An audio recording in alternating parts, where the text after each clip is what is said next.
If I can encourage everyone to please stand. And sige po, just dip your hands po dito sa oil.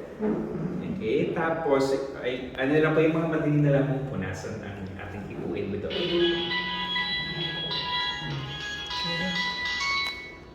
Ayan.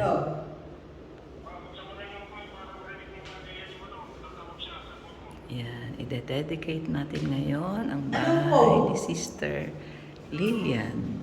Ito, ay hindi ko dala yung test. We can start praying. Hindi ko dala yung ito lang. Sige, Father God, sa oras na ito, tinataas namin sa inyo ang bahay na ito na ipinagkaloob mo bilang regalo kay Sister Lilian at kay Tonton na sa oras na ito, we decree and declare na walang papasok na anumang elemento, anumang masamang espiritu sa pangalan ni Jesus, na lahat ng taong papasok dito ay makakaranas ng kapayapaan at kikilalanin ka bilang kanilang Diyos at tagapagligtas. At we decree and declare na even itong mga walls, itong hagdanan na to, walang anumang mga aksidente ang mangyayari sa pangalan ni Jesus. At itong kusina na ito ay magiging abundant, O Lord God. Iingatan mo, Panginoon. At even itong toilet na to ay i-bless mo, Panginoon. Walang anumang mga spirits ang siyang kikilos. Sige, Ton, akyat ka. Ayan, si Tonton. So, sige po, akyat po kayo. Ayan, aakyat na po kami sa maging sa hagdanan na to. We decree and declare na sino man ang aakyat sa hagdanan nito, it will be safe for everyone in Jesus' name. Walang mga aksidente ang mangyayari sa pangalan ni Jesus. Ayan. At even sa oras na ito, itong mga kwarto na ito, dedicate namin, Lord, ang bawat room, Panginoon, na magkakaroon, Lord God, ng isisil mo itong kwarto na ito, that you will keep this room safe, Father God. Sino man ang matutulog at magkakaroon ng maayos na rest dito rin sa room, sa kabila. Asan po ba? Ayan. Lord, even dyan sa bintana na yan, walang anumang mga magnanakaw na papasok. We just decree and declare na ang iyong mga anghel ay magpo-protect, Panginoon, sa lahat ng lugar nitong bahay na to, Panginoon. Even dito sa balcony. Balcony po ba to? Opo. Okay. Ay, sarado pa. Okay na. Lord, we pray na even yung balcony na yan, magiging safe yan. Panginoon, sa lahat ng tao na magre-rest dyan. Okay. Ayan. Ayun. Sige, ayan. We decree and declare itong balcony na to magiging safe. Kung sino man tatayo dito, walang anumang disgrasya o aksidente ang mangyayari sa pangalan ni Jesus. We just thank you, Father God, na kayo ang iingat sa lahat ng lugar na ito, Panginoon. Meron pa bang room?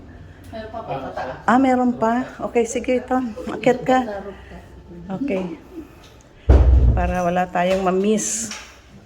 Dito sa CR. Ay, CR din. Okay. Dito po sa CR. Yeah, okay. Yan. Even dyan sa CR na yan, Lord, wala ring mga anumang untoward accident na mangyayari. In the name of Jesus, selyohan mo na yung banal na dugo, even yung mga bintana na yan, Panginoon. Even tong hagdanan na to, paakyat muli. Magiging safe lahat, Panginoon, in the name of Jesus. Sige po. Okay. Ang taas pala ng ni Tonton, ang mga tuhod namin. ang mga tuhod ko hindi na makaano. Surprise. Okay, nako, Oton. Hallelujah. Thank you, Lord. Excited ka na ba, Ton? Ayan, ito ang talaga naman dito si Tonton. Ang lawak pa pala nito. Okay, ayan sister. Oh.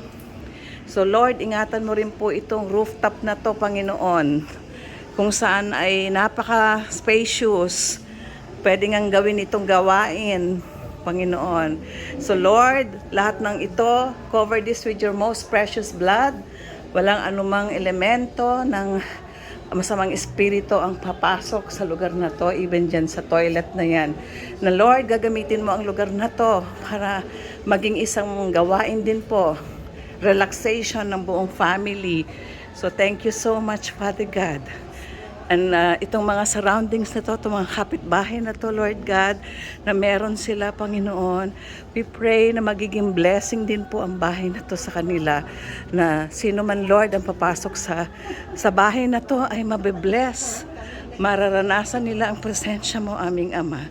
So thank you so much. Bless mo si Tonton, especially paging sa kanyang pagtira dito for a month. Bigyan mo siya ng joy, ng peace, kapayapaan, maging ang kanyang mga aunties, magamit mo rin po sila, Panginoon, habang sila ay naririto para po maging maganda ang kanilang bonding moments bago nga po umalis si Tonton pabalik ng Canada. So thank you so much for this beautiful dwelling, Lord, na ipinagkaloob mo sa kanilang dalawa na mag-ina. Truly, Lord, you are a God who is so good. So, ayan, pwede na po tayo bumaba. Parang may gawain ata dyan, ano? Ano yung hope for... Okay. So, extension po, okay. Hindi po, yan din yan. Hindi ko alam po. Siguro po, ayan. O, Sister Lilian, ayan ang hagdanan. Aakyatin mo. Kaya magpakalakas ang mga tuhod natin. Senior na po. Senior na. Kaya minsan one-sided na lang yung paa ko.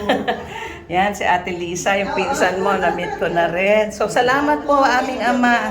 Lahat ng ito ay idadalangin namin sa iyo sa mga kapangyarihang pangalan na yung anak na si Jesus. Amen and amen. Wow, ang ganda ng bahay mo, Sister Lilian. Ayan, kinunan ko na para makita mo sa video. O, ayan. So, dito daw ang room ni Tonton. O, ano na si Tonton, naka-relax na, o. O, ayan, may mga ACs pa sa bawat kwarto. O, dito rin, o. Siguro ito, visitors room. O, may AC. Sa mama mo? O, ayan. O, sige. Oo, ang ganda nung, pulido siya, no? Very nice. Very congratulations sa mga ginamit ni Lord. Ayan, si Ate Lilia at si Ate Lisa. Sige po, baba na po tayo. Dahan-dahan lang po ang mga tuhod. Ayan, so Sister, hello! O, diba? Nakarating kami sa bahay mo. Nauna pa kami sa iyo. Eto, medyo ingat lang sa hagdan. Medyo matarik. Okay. Ayan, o. So, ikaw pala hindi mo pa nakikita yung bahay mo. Ayan. Opo, ginagawa pa lang. Oo nga, excited ka na siguro. Uuwi. So, ayan. So, ayan yung iyong... yung kitchen, marami pang bibilhin si Tonton dyan, lutuan. Tonton, mag-aaral ka na. So, ayan. Ang ganda ng bahay niyo. Okay, so thank you so much po. So, ayan. Yay! So, makakatulog ka na, Tonton, ng mahimbing. At syempre, si Tonton. Ay, pag-pray mo, Pastor PJ, si Tonton, kasi para, syempre, na-dedicate na yung bahay. Si Tonton na din. Sige, pag-pray po natin si Tonton. Sige, playhan po natin siya. Okay. Ayan. Heavenly Father, maraming salamat sa oras na ito. Salamat, Lord, sa mighty man of God, Lord, Yes. sa aming harapan. Si Tonton, dalangin po namin, Lord, na siya po ay pagpalain niyo po sa lahat ng aspeto ng kanyang buhay, physically, malakas sa pangangatawan, sa Yes, kanyang Lord. trabaho sa Canada, Panginoon, na siya po ay magkakaroon ng strong immune system, hindi siya kakakita ng sakit, Yes, Panginoon. Kahit na malamig sa lugar na iyon, Panginoon, he will remain in good condition. Amen. I even pray for his spiritual life as well, na in this new season of his life, Lord, you will introduce yourself to him in a new way, in a deeper way, Panginoon. Yes, Father. Nalalalim pa ang kanyang faith sa iyo. And I even Amen. pray, Lord, for many more dreams, Lord, to be Yes. given to him, Panginoon. na He will not settle, bagkus He will claim every good promise na Amen. meron kayo para sa Kanya. Na siksik, diglig at umaapon na pagpapala, hindi lamang po para sa Kanya, kundi Lord para sa Kanyang buong pamilya. Amen. I pray even Lord for overflowing financial provisions. Yes. Ano man ang pangangailangan po nila na may kinalaman Lord sa mga financial needs. I mean, Yes. nasusuguran niyo po, overflowing in Jesus' name. Lord, may you bless the works of His hands, Panginoon. Yes, Lord. Everything His hands will touch will be blessed, Panginoon. I even pray for a partner future in partner life. in life, Panginoon. Yes, Lord. And this woman of God, Lord God, will be Amen. someone magiging good helpmate niya, Panginoon. Amen. Ano man yung mga responsibilities na kanyang dinadala, Panginoon, it will be lighter sa tulong, Lord, ng katuwang. na Yes, ibibigay mo Lord. sa kanya. Let her be a beautiful woman inside and outside, Panginoon. A woman One who will loves give you her, so give him, much. Lord God, happiness and joy and many fruitful blessings in the form of Yes. children, Panginoon. Amen. He will be a future father, Panginoon. And Lord, thank you, Lord, ano man yung mga alalahanin na meron din siya, Panginoon. I pray you would comfort him, give him wisdom, Lord, and may he have a good rest tonight. Yes. In Jesus' name we pray.